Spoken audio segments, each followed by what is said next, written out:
All right, it is 1:05, so we will get started and people can join as they will.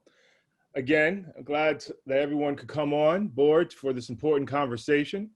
We are going to be talking with William A. Darity, Samuel Du Bois Cook Professor of Public Policy, African American Studies and Economics at Duke University, and Kirsten Mullen, writer, folklorist, museum consultant, and lecturer, whose work focuses on race, art, history, and politics. I am Dedrick Asante-Muhammad. I'm Chief of Race, Wealth, and Community at NCRC, and I'm glad to be moderating this important conversation. I have had years of interaction with William Darity, focusing on racial wealth inequality, and have been, very excited to now get to have a conversation as well with his partner, Kirsten Mullen, around this important subject on reparations.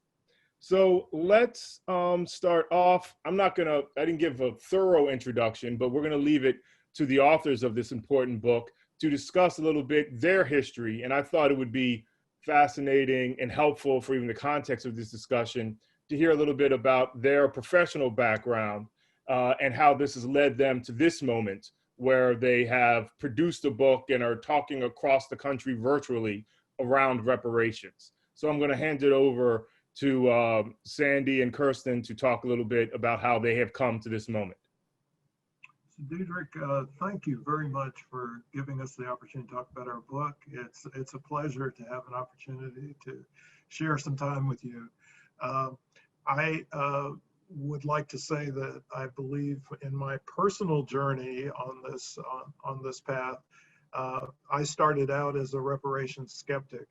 A skeptic that I think would resonate well with many people out there in the audience.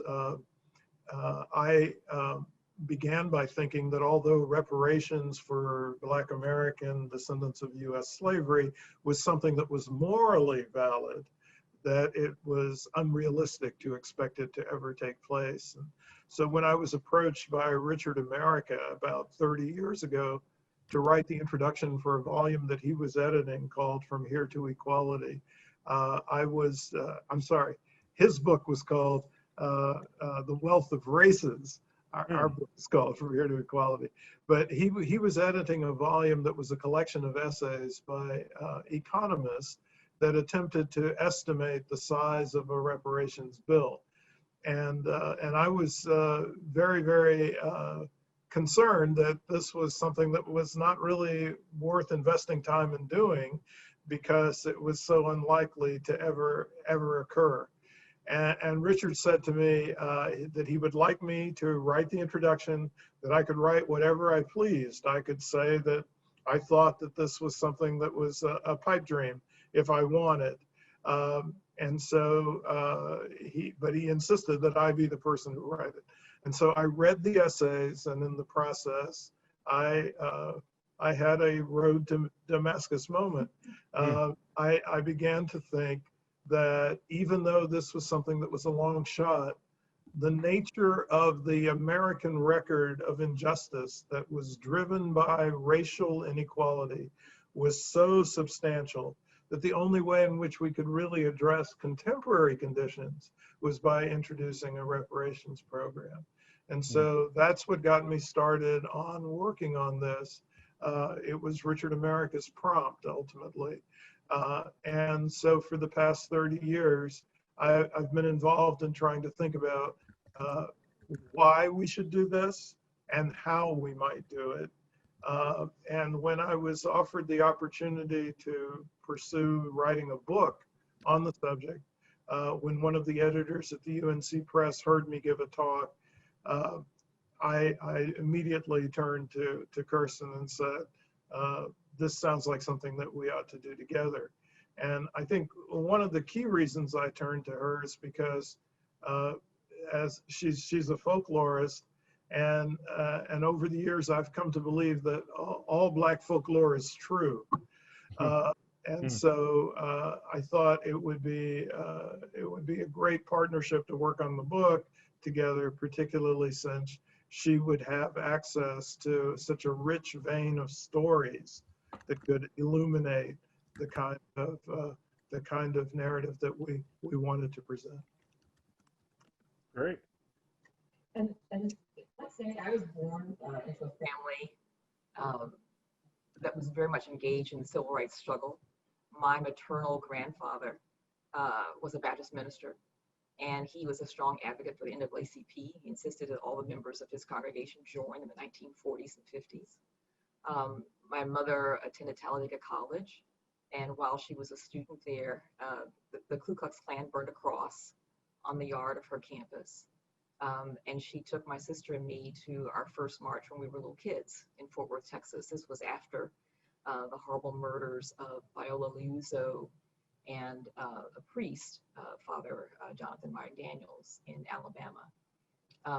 You know, I was very much involved in the desegregation movement, kind of unwittingly as a high school student. Mine was the class that integrated the Texas schools, the public schools.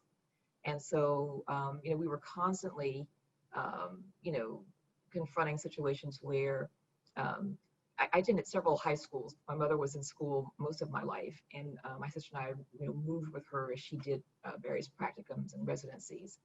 And so we had an opportunity to integrate several schools in a row, in my case, 3 schools. And invariably, you know, the cities had, you know, shuttered the Black school and, you know, were busing the Black kids into, you know, the formerly all-white school. And whatever honors, whatever accolades, whatever talents they had that had been celebrated at their schools were no longer recognized. And so my sister and I got very involved in helping to rectify that in those schools and getting the schools to, you know, to go back and reconsider what it meant to merge these 2 schools, these 2 communities, and to give the Black students and the faculty their due. And then, you know, somewhat amusingly, at our honeymoon, you know, Sandy took me to an economics conference. I'll never live this down. Yeah, it sounds like a great honeymoon.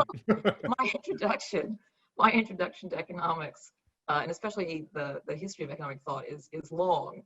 And, you know, one of the things that I'm really grateful for is the opportunity to have heard, you know, devoted scholars talking about racial inequality, you know, talking about the need to rectify, you know, these injustices and grounding them in history. So that's become, you know, a part of how I work. And, you know, it is an example of the kind of layers that we try to bring to the research that we've done in our book, From Here to Equality. No, and let me just do one more question, and then I need to do a few kind of note things to take care of. But one question I'd like to put forward to you all before we get into more formal presentations is, over the last few years, there's more and more conversation of economics at the center of racial inequality. And you both, whether through your profession, studies, or whether through being taken on your honeymoon to economic conferences, have been at the forefront of these conversations of Black racial justice and economics. And we just love to hear a few words on how you've seen that developed from when you were starting to where we are today. And again, I think most people know that William Darity has been at the forefront of the racial wealth gap, racial wealth divide movement and analysis that has been so strong over the last 5 years, though it's been building for, you know, you could say 10, 15 years, or you could go back to Du Bois or further, depending on how far you want to go back. But yeah, we'd love to hear a little bit about your analysis of how the economics has increasingly become at the forefront of discussion around racial equity, or at least the public discussion. Among economists, particularly Black economists, economic disparities have been at the heart of the conversation as long as I've been engaged in the profession. I think what is different is that in the period when I first entered into the field of economics, issues of inequality were largely assigned to the subfield of labor economics. And so the emphasis was primarily on disparities in employment, disparities in wages, particularly the role of discrimination and disparities in education, which presumably would be linked to differences in people's earnings via the human capital connection. So there was actually very little attention being drawn to wealth inequality as opposed to income or earnings inequality. And that was actually a change that was relatively late in the economics profession, say in comparison with the sociologists, where Melvin Oliver and Thomas Shapiro did a major book in that field that focused on economic disparities that were associated with wealth differences, the difference between what you own and what you owe, or the difference between your assets and liabilities, or the value of your net property. So that really only enters into the economics conversation, within the past 10 to 15 years at most. And it's at that point that I found myself engaged in a somewhat different way in terms of thinking about intergenerational effects in a way that, had not been something that had been very much of the conversation that was conducted by economists. I would say too, in my work as an arts consultant, I frequently, will canvass the creatives and the makers who I'm working with and just others who, have a chance to encounter. And they're all asking some of the same questions, who gets invited to the feast? Whose work is being included in exhibitions? Whose work is being collected by museums or by, collectors themselves? And, the conversation is always, one that comes back to money. I wrote a piece for American Prospect magazine looking at the politics of funding Black cultural institutions. And I used the National Museum of African American History and Culture, the Black Smithsonian, as a pivot for that piece. And over and over again, museum directors and their development officers said to me, when we go to the foundations, when we go to the funders, they're talking about, charity. What we get is what we get are the charity donations or Negro money. One of them said, they're never viewed as partners. If there's any money left over, then the Black institutions, the Black artists are left to fight over what remains.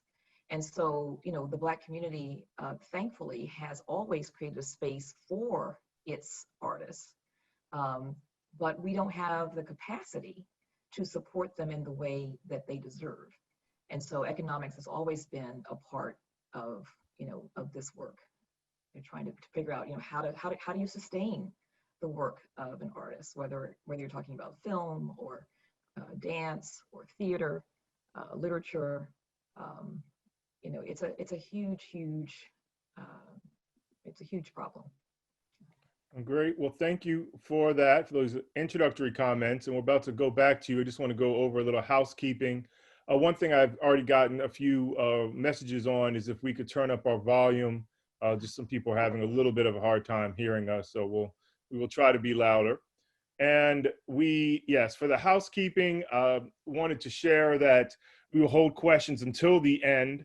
We're going to have an opportunity. I'm going to sketch a little bit of the book From Here to Equality, and then we're going to have an opportunity to hear from the authors present on different aspects of the book. Then I will put forward a few questions, and then we'll open it up to question and answers from the attendees. So we will hold to the end questions from the audience as a whole. As always, the NCRC Code of Conduct applies to this event. You can review the code at ncrc.org/code as you see on the slide. And then, again, this is brought to you by NCRC, the National Community Reinvestment Coalition. We are an organization that has a large grassroots membership organization, and that we are focused on community economic development. And we have always been and are working to, even in a more focused manner, address racial economic inequality as we are looking at the importance of community development across this country. For more information about NCRC, you obviously can go to our website, ncrc.org. So let's I'll go over my brief outline of the book. And one reason I love having these conversations is it makes me finally set aside time to thoroughly go through a book that before that I was kind of reading articles, and I was asking Sandy, like, when's your book coming out? When's your book coming out? Because I'm speaking across the country and everybody keeps asking me questions about reparations. And I was kept telling people, well, wait till the book comes out. And as soon as the book comes out, I can give you better answers. But I think the book, as most who've reviewed it have said, it really is kind of the seminal book today on reparations, on the importance of reparations today, and what's the history of dealing with this issue, and what needs to be done today to help us get, as the book's titled, From Here to Equality. It starts off with the introduction, standing at the crossroads.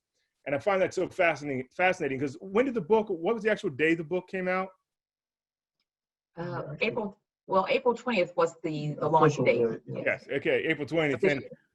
And I know you all are good at reading signs, but I doubt even you all could have estimated at what the crossroads would be April 20th with the kind of reemergence of the Black Lives Matter call, of massive calls and analysis around racial economic inequality. I mean, it's interesting how much the police brutality aspect of racial justice quickly turned into an analysis and a recognition of needing to deal with racial economic inequality. And then on top of that, the COVID crisis, and on top of that, a Trump presidency. So this idea of standing at the cross, and on top of that, I don't know if you all, have even had time to know how many Democratic presidential candidates we're going to be talking about reparations, in time for you to have that in the book. So again, the introduction is just spot on about how the country is at a crossroads, and conversations around economics, just even conversations around economic inequality and race. And then the book is divided up into 5 parts. Part 1 goes over a history of the reparations movement and the current reality of racial economic inequality. And again, I think, this is very helpful. A lot of people, when they come to reparations, they almost feel like reparations started when they found it, versus understanding, the history of people always had understood. There's always some people who understood a need for repair from this horrible legacy of slavery, in the midst of slavery, immediately after slavery.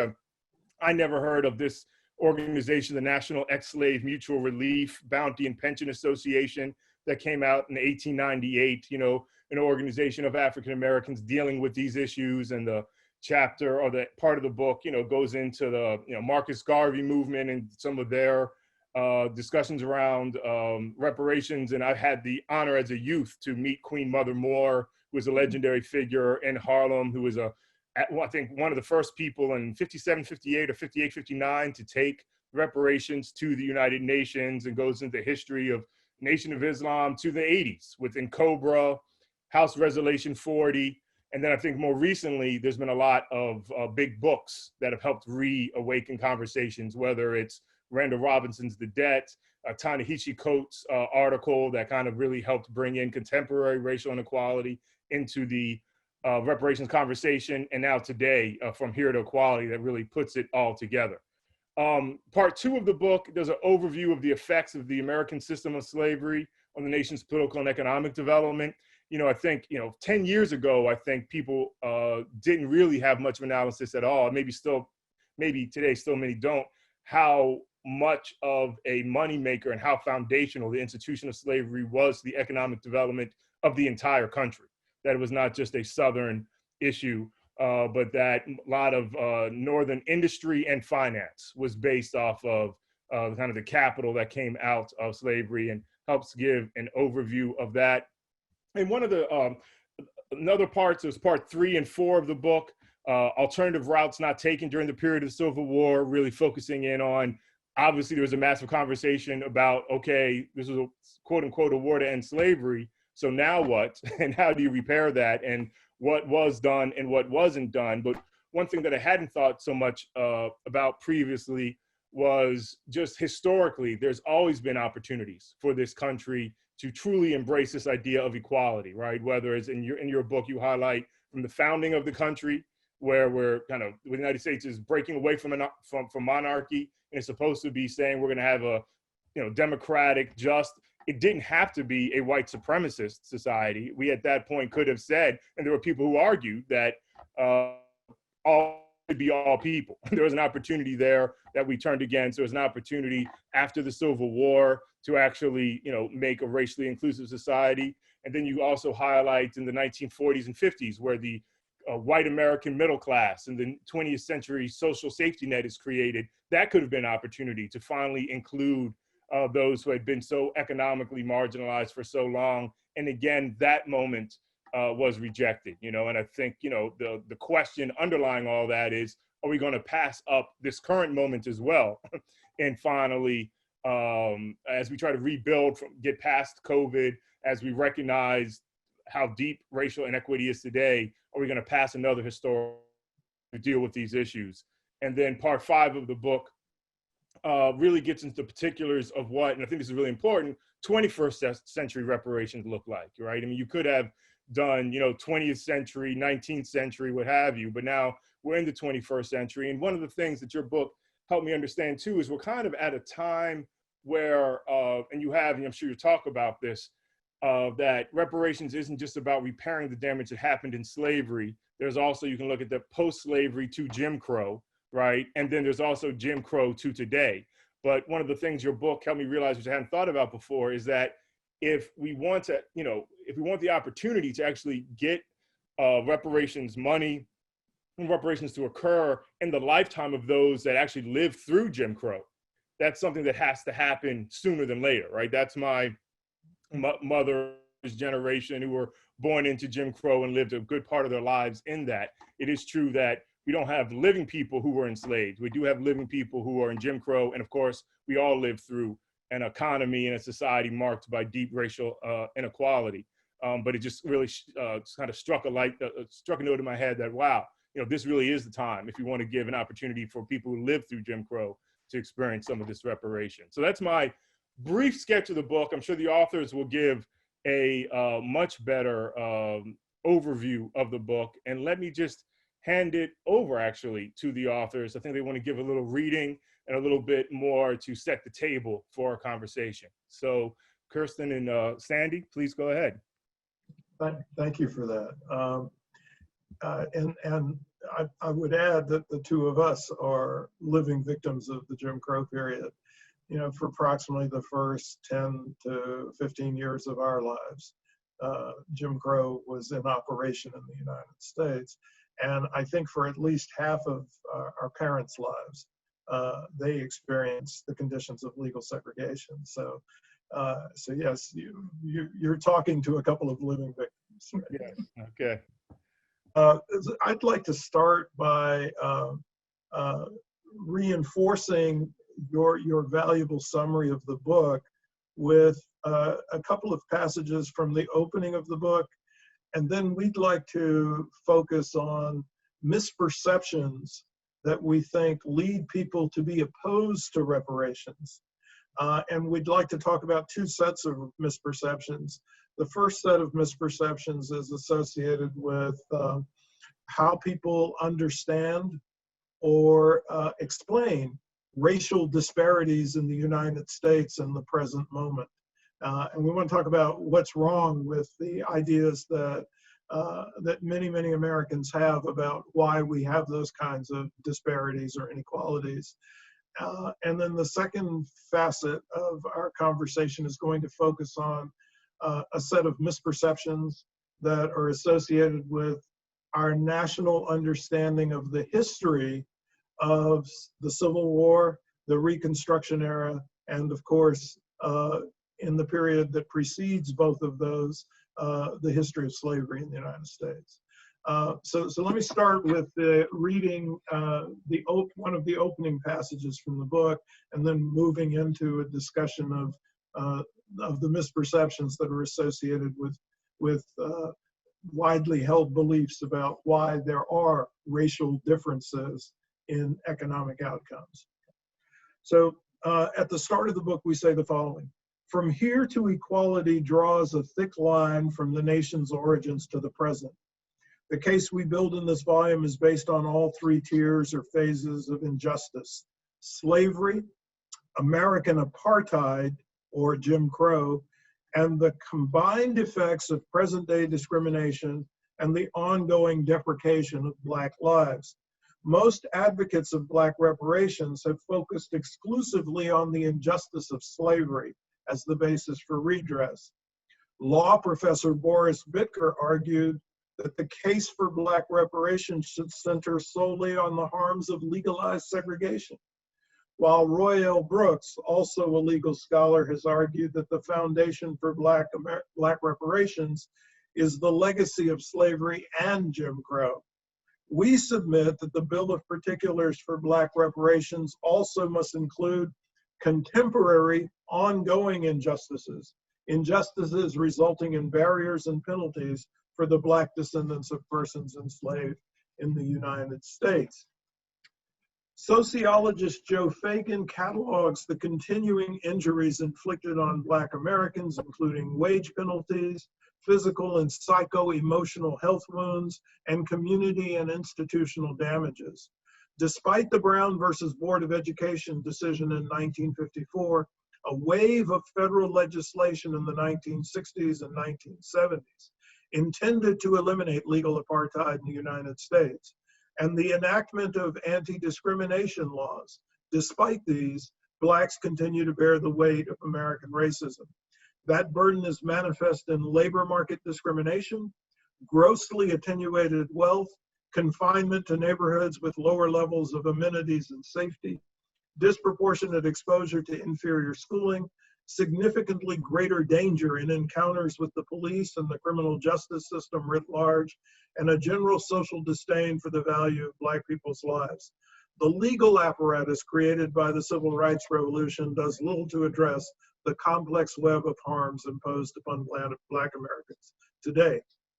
Taken individually, any one of these three tiers of injustice, slavery, the regime of legal segregation and subordination, and current discrimination, makes a powerful case for Black reparations.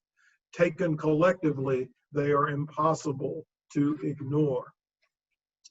So the next piece that I'd like to share from our book concerns what people tend to believe about why we have racial inequality today.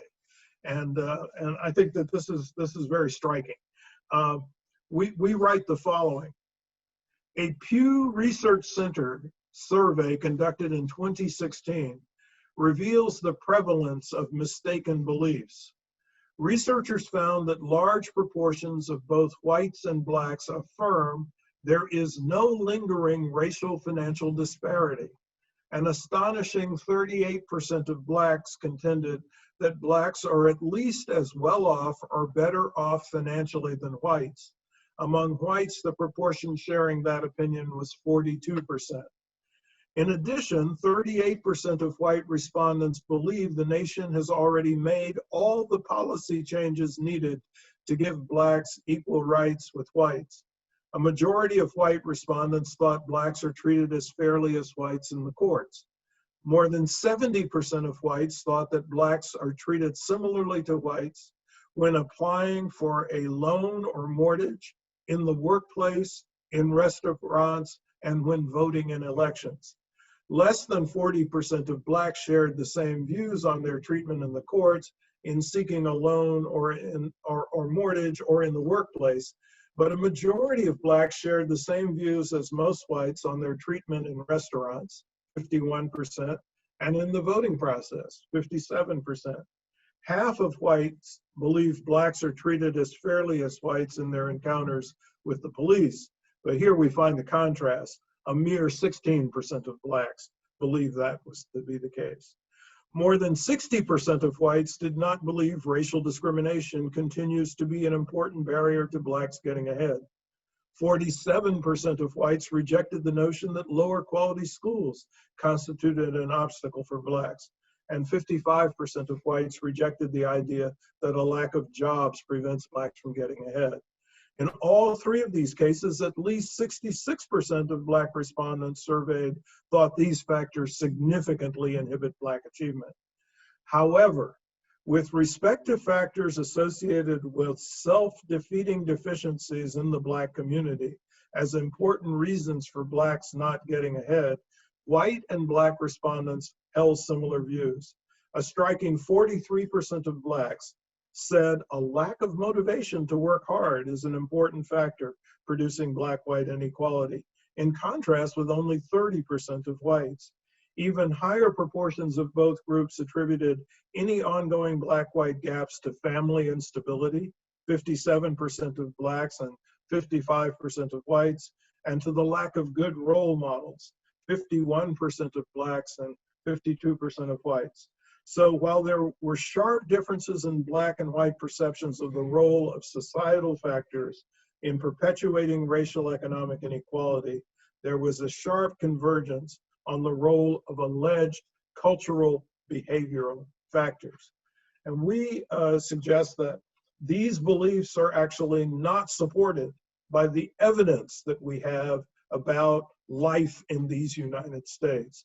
And so we write the following in response to the evidence that's associated with people's misperceptions. So one powerful example that challenges the thinking of those who prefer America's feel-good myth of equality is provided by a close analysis of wealth disparity in this country.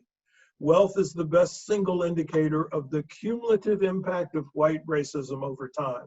Wealth, the difference between what we own and what we owe, or the difference between the value of our assets and our debts, is the economic measure that best captures individual, family, and household well-being.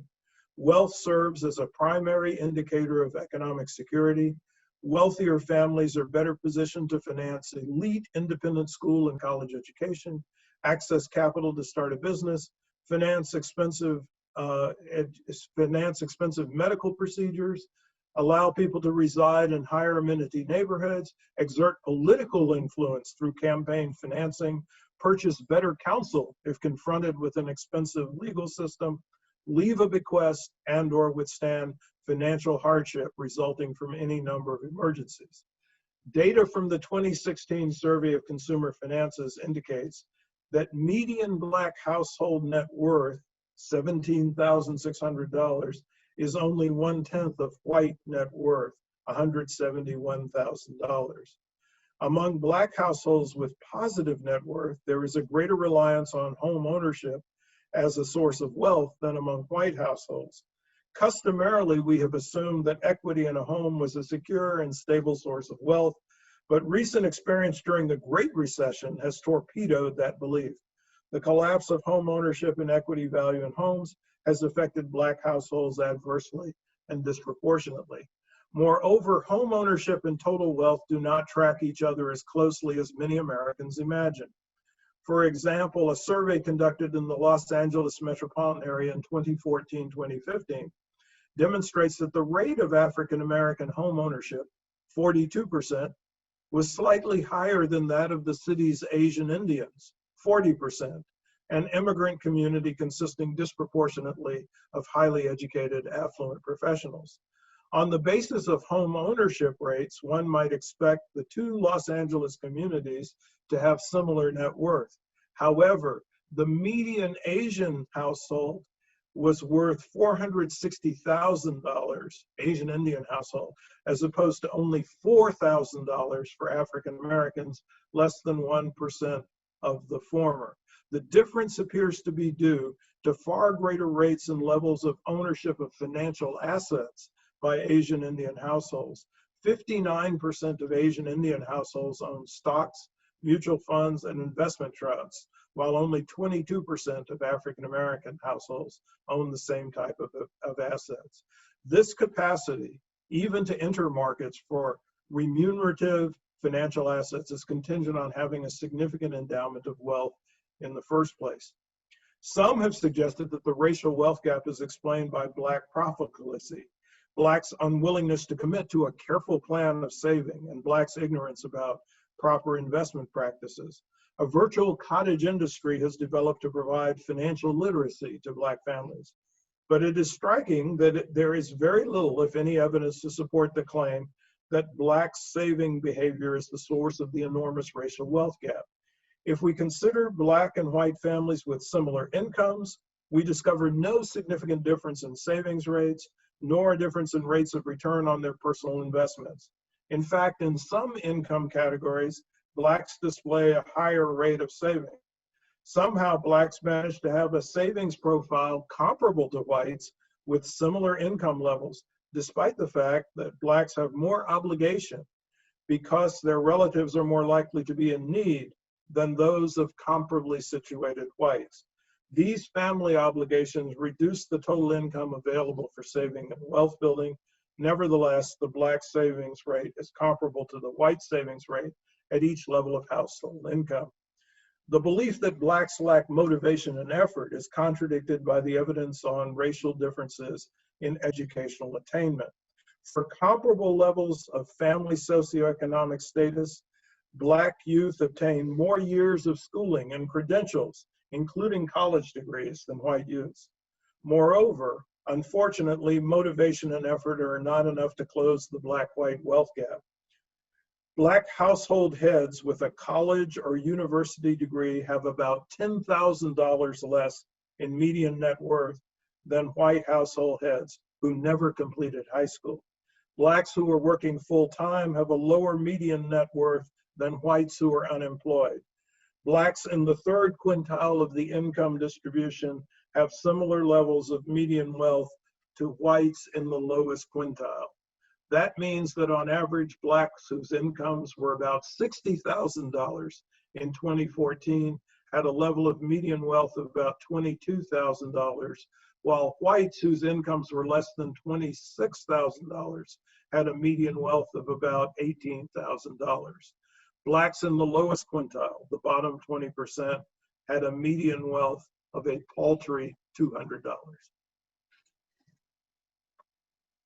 So I'd like to talk about the lost cause. These sort of lost cause arguments. So this is the sort of romanticization of slavery, the South, the Civil War, but also to speak to what the lost cause was working against. Okay, so one excellent source of eyewitness descriptions of what was happening on the ground in the period immediately after the Civil War ended was the Congressional Klan hearings. These are published in 1872. 13 volumes of transcripts detailing dozens of deaths, injuries inflicted, and disappearances to individuals who advocated for Black male suffrage and for the right of Black people to purchase property, to sit on juries, and negotiate contracts on their own behalf.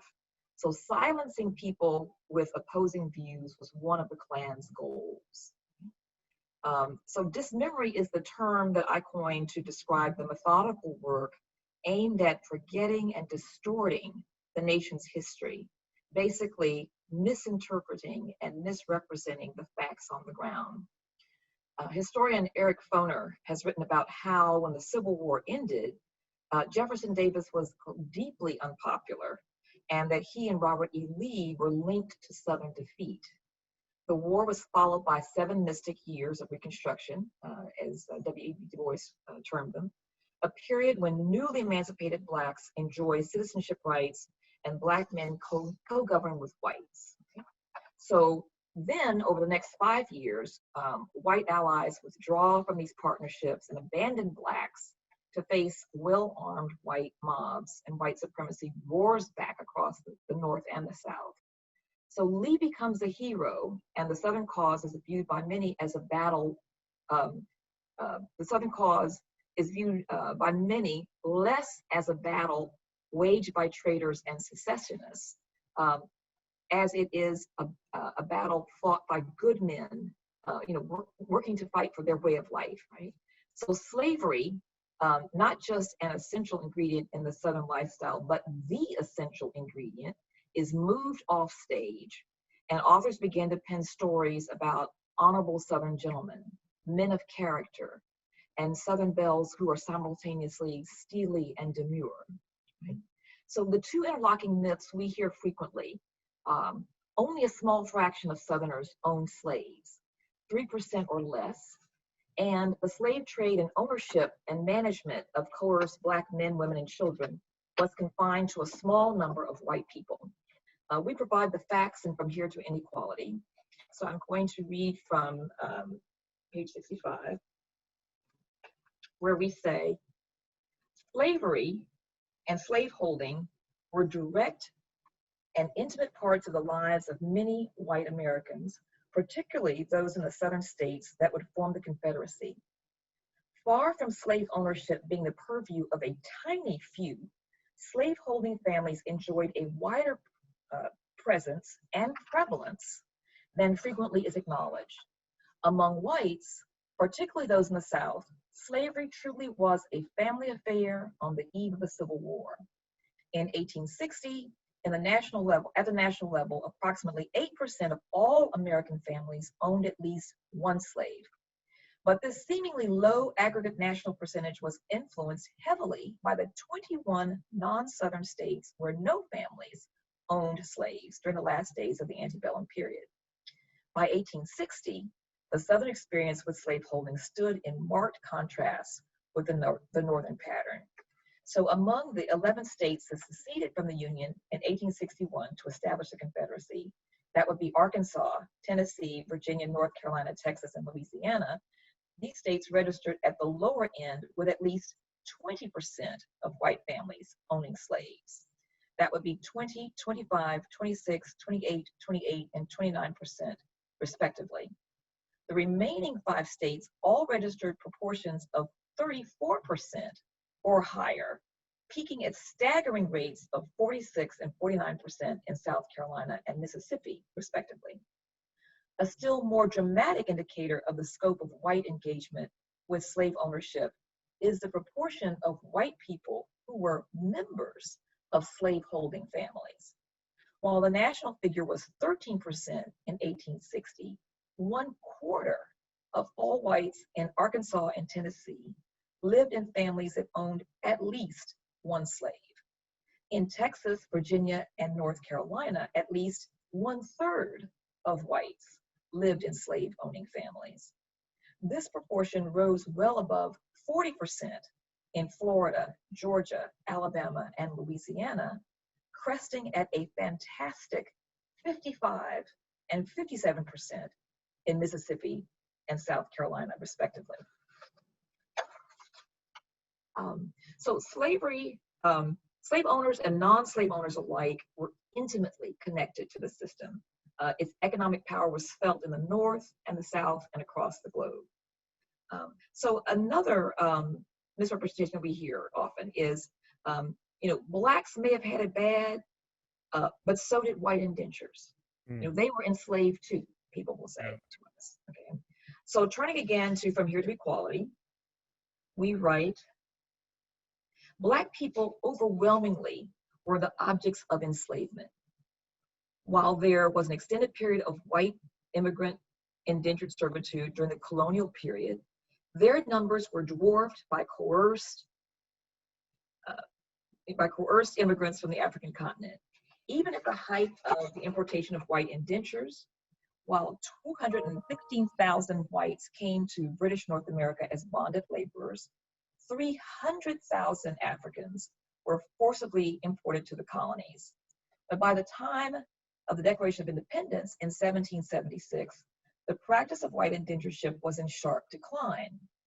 On the other hand, by 1790, there were close to 700,000 enslaved Blacks in the United States, a number that grew to 4 million by the start of the Civil War. Moreover, Black enslavement had a unique severity that obviates any equivalence that might be drawn to white indentured servitude. As historian Dominic Sandbrook observes, it was almost always much better to be a European servant than an African slave. Not only were servants transported in better conditions, they could also hope to be free men if they survived their term of service. Above all, they were white, which meant that they were automatically different from the West African slaves. As the servants would have pointed out, the racial codes of the American colonies were a lot more than window dressing. Calling them slaves might be a marketing ploy, but it stretched the meaning of slavery beyond the breaking point. So we learned quite serendipitously what we're working on From Here to Equality about the talented actor and country western singer Reba McEntire. Reba McEntire is in fact descended from a white indenture boy, George Brassfield, who was 9 years old when he arrived from England to work in the tobacco, farms of Virginia. So George Brassfield receives a head right and purchases. So he survives his indenture. Which probably ended when he was either 18 or 21, and he purchases 300 acres of land and 1,600 pounds of tobacco in 1721. Less than a century later, his grandson, and I believe that would have been Reba McEntire's two greats-grandfather, owns 1,600 acres of land, 10 black bodies, and a tavern. So blacks were excluded from the head right program altogether, right? And of course, until 1865, they and their children were slaves for life. So the life and the prospects of indentures was not the same as that of enslaved people. So the last misrepresentation I'd like to mention here is this. So people will say 700,000 lives were lost in the fight for Black liberation. Isn't that reparations enough? Right.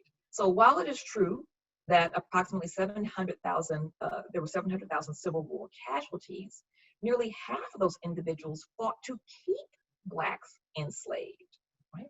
In chapter 6 of our book, Race and Racism During the Civil War, we write about the rarely mentioned more than 180,000 Black men, about 10% of the combined forces, who fought for the Union, or the 200,000 Blacks who performed the grunt work for the troops, caring for horses and mules, digging trenches and fortifications, felling trees and building railroads, working as longshoremen, valets, and cooks.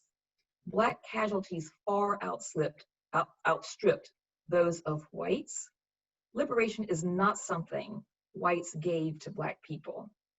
They were actively seeking their own freedom, and many of them paid with their lives.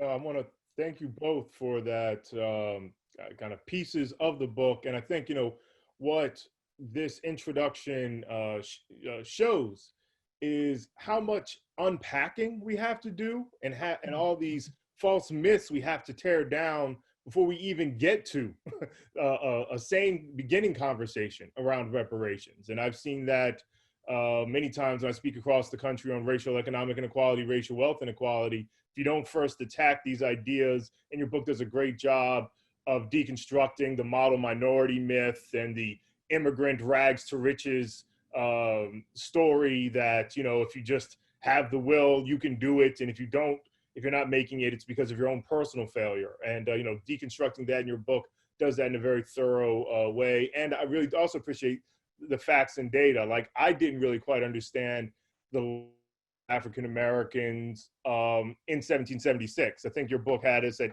20 or 25% of the population of the United States were African Americans, were Blacks at that time. Well, African Americans, though, many of us were enslaved and we weren't citizens and these types of things, but we're Black nonetheless. And just understanding that deep, long history. So I really appreciate that. And I think we're going to start diving into, we're starting to get some questions and we'll start going to those. But one thing I just wanted to ask you about was, I've been generally excited to see more and more popular conversations and scholars that I've known for years getting more and more radio time and TV time to talk about these issues of racial economic inequality. And was excited to see, again, that many of the Democratic primary had put forth some conversations around reparations in a way that I hadn't seen before. But to temper my excitement, we're also in the midst of a presidential election where even the Democrat that is oftentimes looked at to be more progressive on economic issues stands firmly against, or at least publicly thus far, has stood against reparations. And just wondering, with the excitement of more people talking about racial economic inequality, and we have seen this in advance, what's your, because, I think you were originally against reparations because you wanted to have a realistic, out of realism, right? Like at first you didn't think it was a realistic possibility, and then it seemed like you kind of recognized.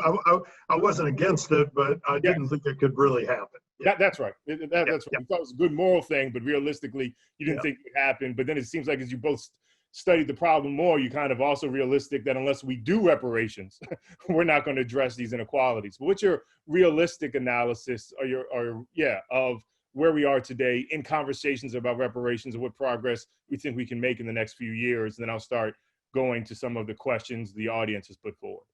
So the focal point, I think, for us is the idea that a reparations project should have as its primary objective elimination of the racial wealth gap in the United States. Yes. And so that's central to the argument that we make throughout the book, because we think that the racial wealth gap is what captures most effectively the economic consequences of the intergenerational cumulative effects of the atrocities that have been visited on Black Americans. And so that's a critical starting point.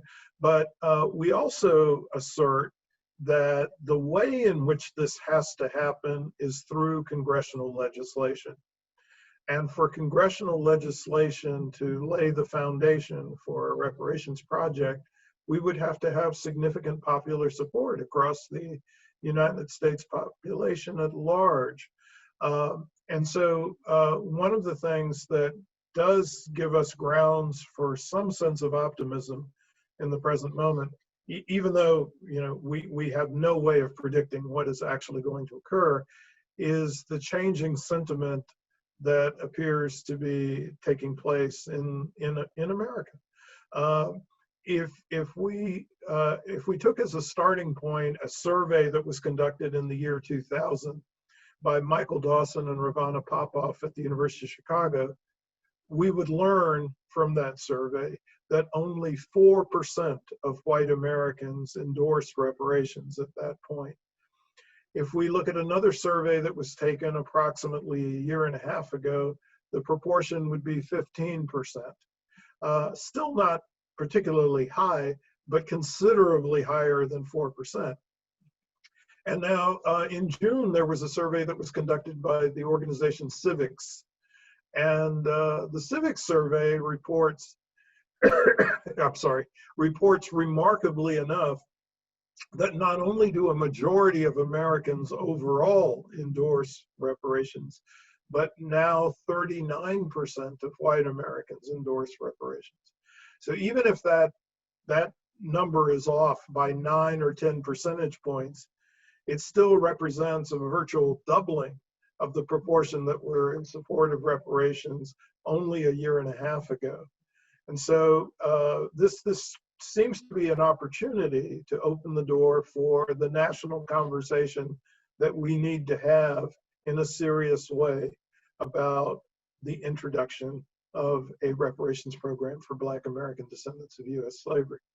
No, I thank you for that. And two, I just want to share with our audience as well that I think sometimes people assume, well, African Americans are already in supportive of it, or if you're part of a nonprofit group that's doing good work around racial justice, there's an assumption of supporting reparations or even understanding racial wealth inequality, and just kind of highlighting, I found that not to be the case, how important it is to make sure you're doing education around racial economic inequality, the depth of it, racial wealth divide, and the argument for reparations, because I think strengthening our own internal support for that is helpful to then going, across other type of political boundaries. I'm going to take the first question from the audience from a person named Carson.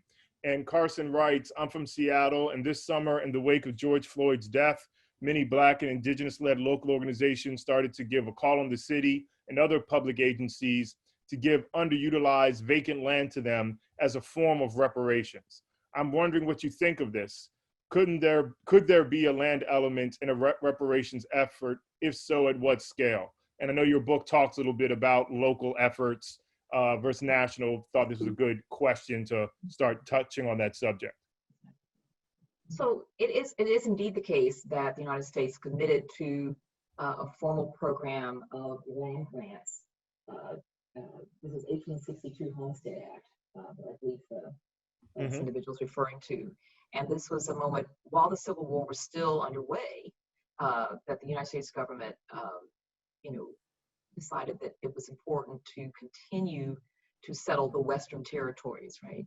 Which had, only recently been occupied by Native Americans.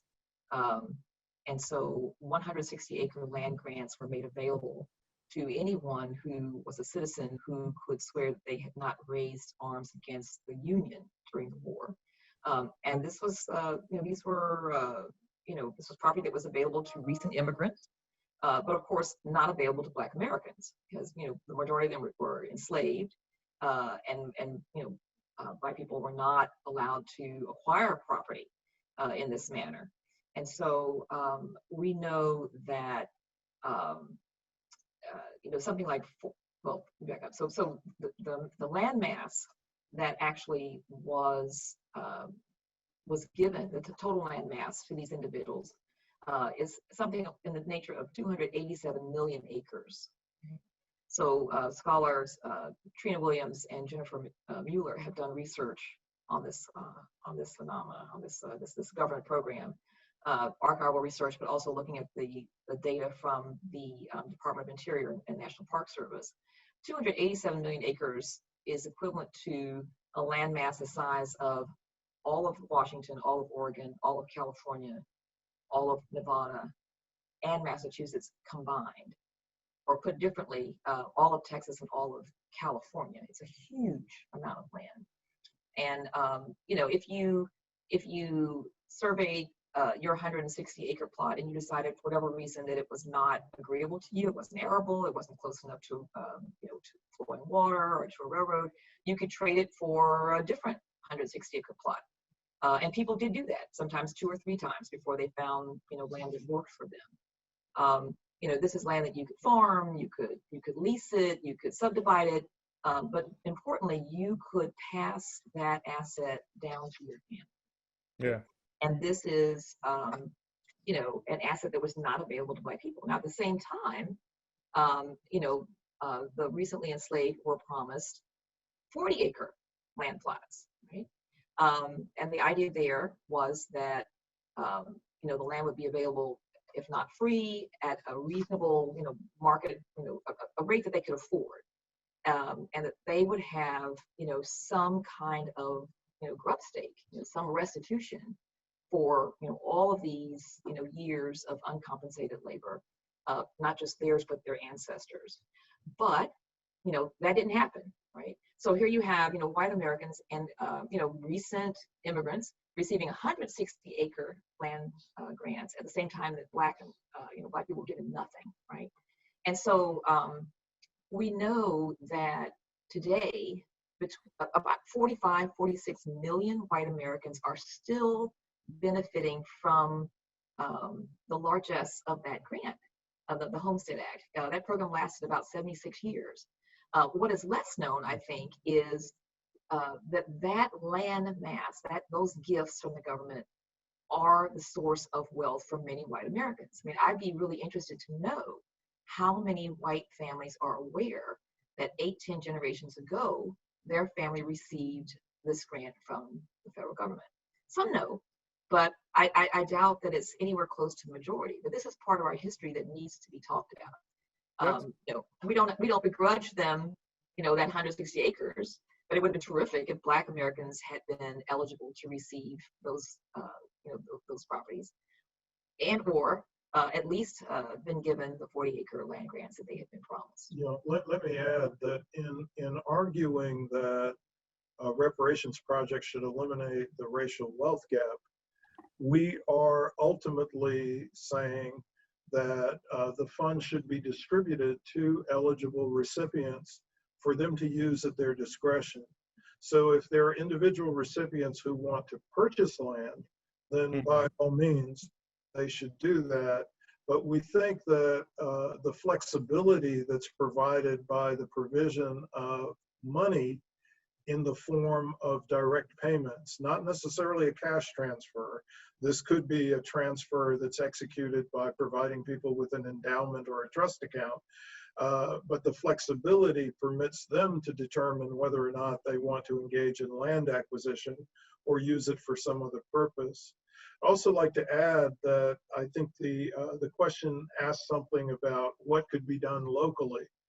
And I think we certainly are in favor of local communities eliminating harmful policies that they have been conducting for many years, essentially doing what Malcolm X would have described as pulling the knife out. This is essential. But I don't think that we can make a case that what local communities do can constitute reparations in a comprehensive way. To eliminate the racial wealth gap would require us to bring the Black share of wealth in the United States from 2.5% to at least match the Black share of the population of the United States, which is approximately 13%. And that would require somewhere in the vicinity of 10 to 12 trillion dollars. Yeah, I think that number is really important to get out there. I think oftentimes people have been scared to highlight the depth of it, but if we don't understand the depth of the problem, and I think too, the 10 to 12 trillion, that's of wealth, right? So you're probably gonna have to spend more because you transfer 12 trillion doesn't mean all of a sudden that becomes wealth to African Americans, right? Yes, so it depends in large measure of the way in which you make the transfer, but yes, absolutely. But what we were going to add is if you took the combined budgets of all state and local governments in the United States, it would amount to approximately $3.1 trillion. And those are budgets that are used for all purposes. Yes. So it's virtually impossible for state and local governments to mount a reparations project that would eliminate the racial wealth differential in the United States. And furthermore, in an ultimate sense, it's the federal government that should do it, because the federal government is, in the last instance, the culpable party. It's the culpable party because it's the federal government that has maintained the legal and authority environment that has permitted all of these atrocities to take place, that have supported a regime of white supremacy, starting with the formation of what was a slave republic in 1776. Great. So let me go to another question from Nagar. And her question is, can you share your reading of the ongoing race versus class debates? Trying to get the argument made, for example, that focusing on the racial wealth gap supports neoliberal ideas that accumulating individual wealth is the route to security, dignity, and self-respect, and that racism is the only impediment to realizing those dreams. Or more generally, that invoking racial disparity as the lens through which to see American inequality renders invisible the significant role played by the increased inequality in the American class system. So again, going back to this idea that does focusing on racial economic inequality hide or dismiss class or the concentration of wealth overall in this country? So from our perspective, I think, please add a comment. From our perspective, there is a debt that is overdue for 155 years that's anchored on the failure to provide the formerly enslaved with the 40-acre land grants that they were promised as restitution for the years of enslavement. And so that's the perspective that we approach it, that there's something that has been unpaid.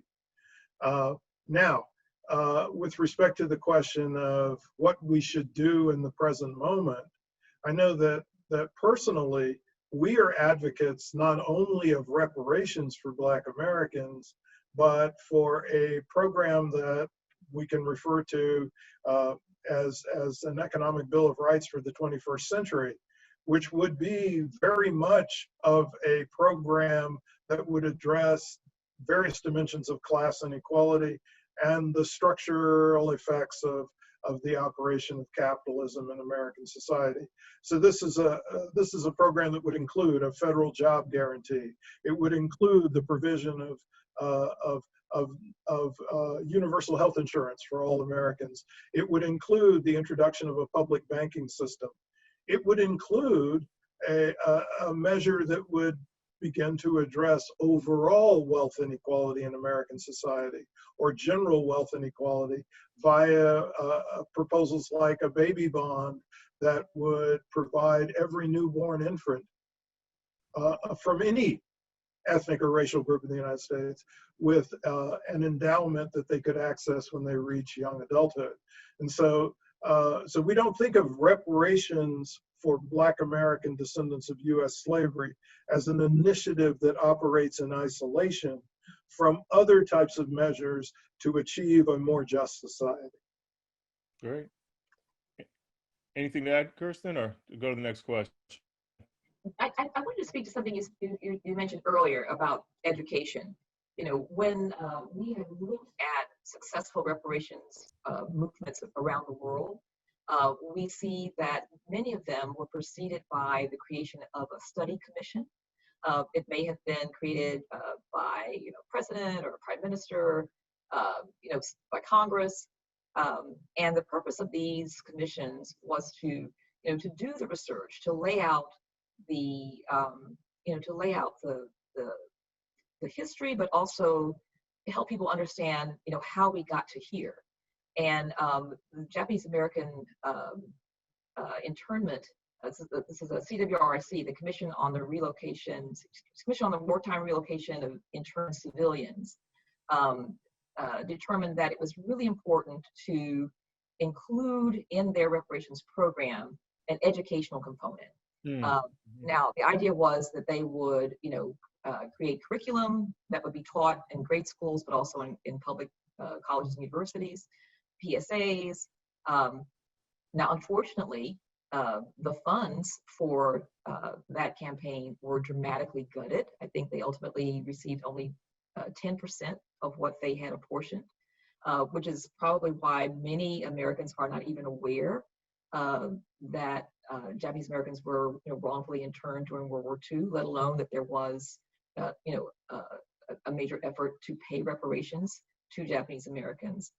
So we would advocate that for at least 3 generations, history books, that there are appropriations to make sure that accurate history of the country is taught in American schools, and hopefully, by that time, we won't be, revisiting, and there won't be another round of lost cause, efforts being made. Well, this would be the antithesis of our current president's outlook about what should happen in our nation's schools. Yeah, the debate around education. And I noticed too, the cover of your book, I'm blanking on the name of the museums in Alabama. Peace and Justice Museum, yes. Say that again? The Peace and Justice Memorial Museum. That's right. Yeah. That is kind of a monument to lynchings and that legacy, as well as then there's the indoor museum that gets into the kind of history of racial inequality with a strong racial economic lens, starting from slavery to incarceration. So we see a not nationally coordinated effort, but some important education emerging, and seeing how your book's connected to that. I mean, there are lessons to be learned from the Holocaust situation, where, a big part of that reparations plan was to, what I think the mantra is, lest we forget, to make sure that everyone, not just in the Jewish community, but all across Europe, all across the world, are aware of what happened to the Jews, so that they and we don't repeat that horrible, horrible history. We define reparations as a program of acknowledgement, redress, and closure for a grievous injustice. And closure means that the culpable party and the victimized community reach an agreement that the debt has been paid. But it does not mean that you forget about the atrocities.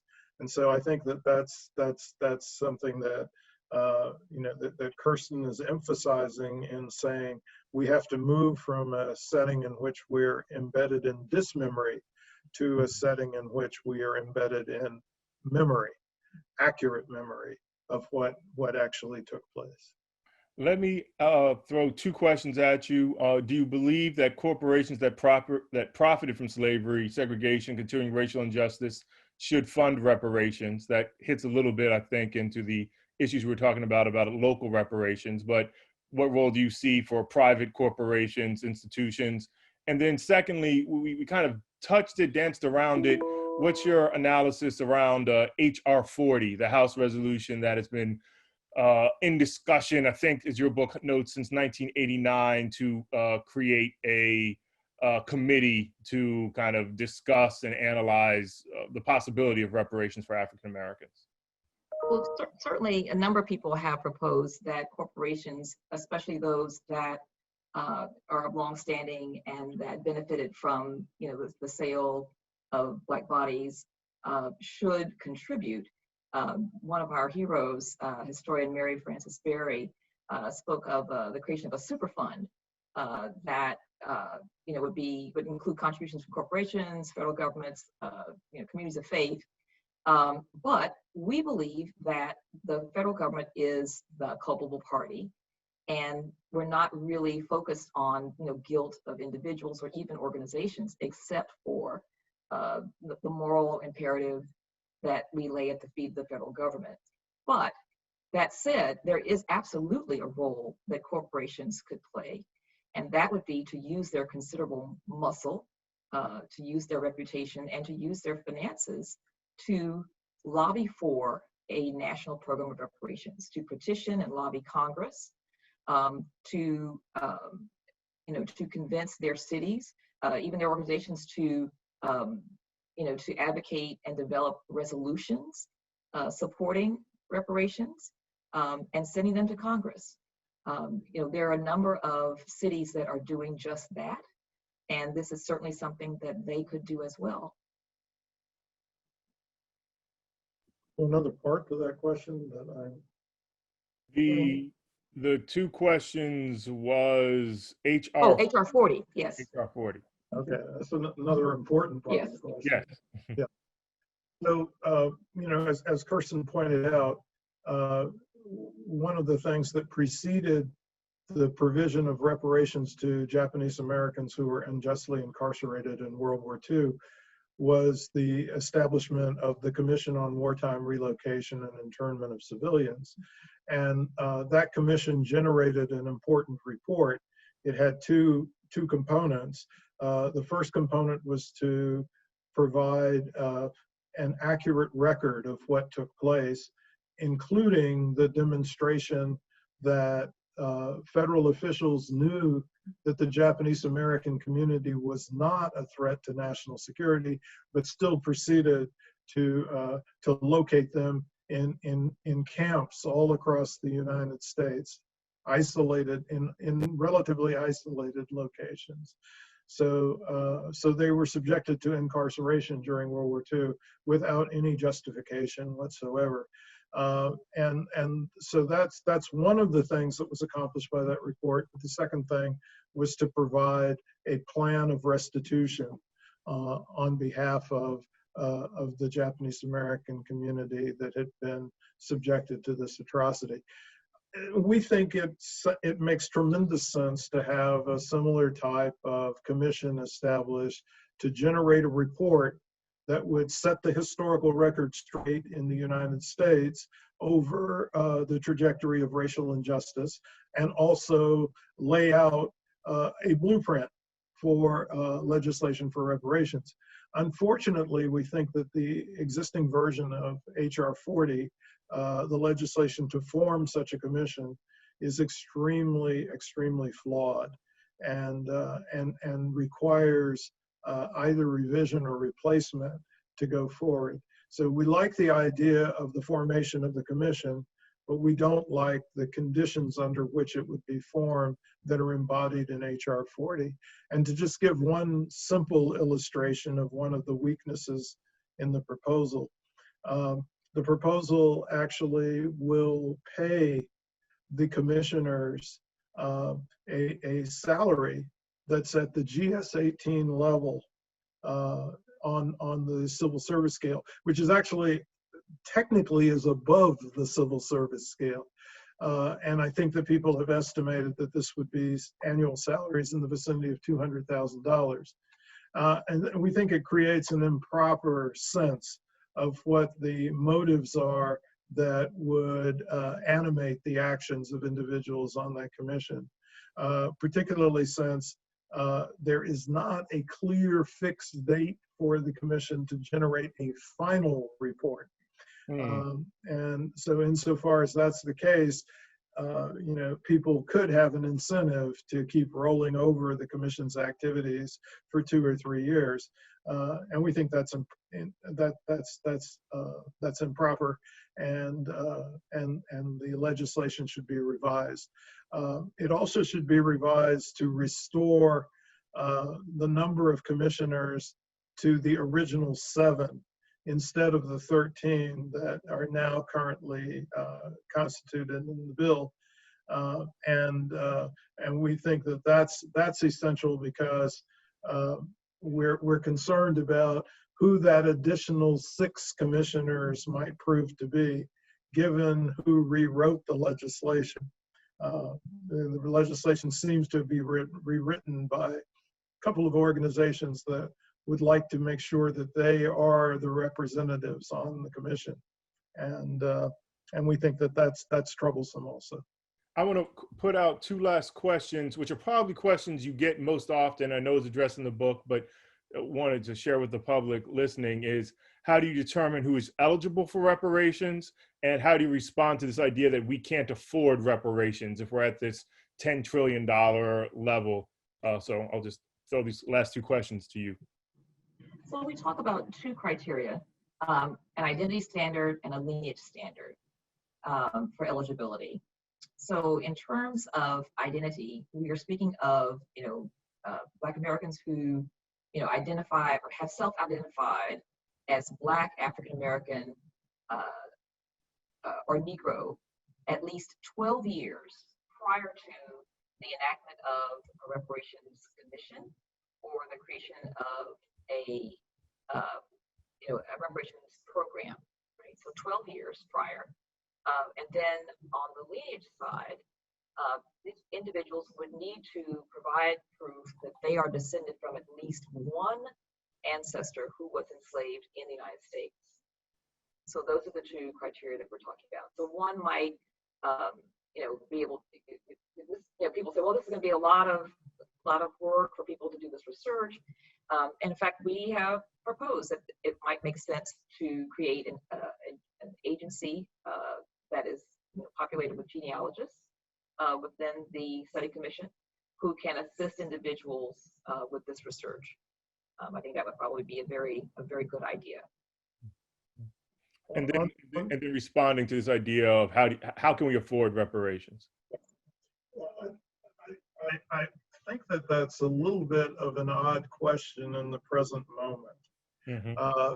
It also struck me as an odd question in the midst of the Great Recession, because in both cases, the present crisis and in the Great Recession, became quite clear that the federal government could mobilize large sums of money without increasing anybody's taxes. Mm-hmm. In effect, the federal government as a sovereign currency issuer can spend on whatever it pleases in whatever amount it chooses to spend. The only barrier to federal spending, and this is something that we actually discuss in the book, and it affects the way in which we think about how a reparations project should be executed. The only barrier to additional federal spending is the inflation risk that's associated with that new expenditure. And so you would have to design the program in such a way that you minimize the risk of inflation. And we propose some ways in which you can do that, including spacing the payments out over the course of, say, a decade, so that you would eliminate the racial wealth gap within 10 years, not necessarily making the full allocation of the $10 to $12 trillion in one or in a single year. Mm-hmm. But the issue is not where do we find the money. The issue is whether or not the money produces inflation. And that's what we have to be cognizant of. Yeah, no, and I think, as a person who's been studying racial economic inequality, oftentimes reading your work, it's all, I think a more important question is how can we afford not to do it? Reparations, right? And there's one question I'm going to read. It's really not for you. I think it's something for our organization to deal with, but I want to raise it as we close. The question was put forward: how can NCRC set up a fund specifically for the Black community? When you look at our major foundations, they feel comfortable giving money to white-led organizations to come into our communities and fix our problems. And I do think a positive thing, which we shouldn't confuse with reparations, but helping organizations and institutions recognize, well, what can they do to have practices and investments that deal with the racial wealth divide, though that in itself won't be reparations and that in itself won't close it themselves. There still is a broader responsibility, and I look forward to NCRC conversations on that. Are there any final words you all would like to share, and any, Instagram, Facebook, whatever, any ways for them to follow your ongoing work? Well, apropos of your final comment, we typically have said that any individual or organization that has a commitment to racial justice should do at least two things. The first is they should become part of the effort to lobby and petition Congress for a national reparations program. But the second thing we talk about is getting their own house in order. And that could include rethinking the way in which you might allocate the resources that you have. We certainly do not oppose efforts to engage in acts of atonement. We just want to be careful that they are not confused with fulfilling the obligations of a reparations project. And certainly, there are a number of things that individuals can do when they are looking at their own houses and attempting to get them in order. Who gets hired when you have the opportunity to make a hire? Who are the thought leaders that your organization consults? When there's an opportunity to engage a vendor, who's on your list? If your list is the same group of people you've always done work with, maybe it's time to expand that list. There are a number of institutions that have never, considered the likelihood of having their organizations look like the country as a whole. I can remember when my children were young, and they would have, these assignments at school to make collages, and we would be digging through our magazines. I would hoard, magazines that had pictures of people of color in them, so that when the inevitable project came up, we would have something for them to use. And then the teachers would come to me and say, "Oh, could we use some of your magazines?" And I remember saying to them, you need to write these publications and tell them that you and the school and the library are going to cancel your subscriptions until they include, all of the people in the world in their pages. It's absurd, for you to have publications in your classroom that don't reflect the children that you're teaching. So there are a lot of things that we as individuals can do. Take a look around you. There's plenty of work to be done, but for first and foremost, join the coalition and support a national program of reparations. Well, I want to thank you both for your time, for your work with the great book, Quality Reparations for Black American for a Century.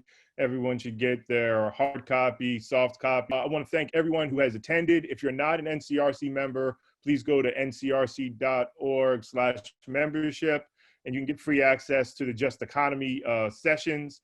I also want to highlight that our next Just Economy session is Mayors for a Guaranteed Income, where you can register and check out our upcoming events at ncrc.org/events. Thanks again and again. Thank you, William and Kirsten, for your time and all your work. And hopefully we have a chance to do some more virtual interaction and maybe one day in-person interaction in support of your work.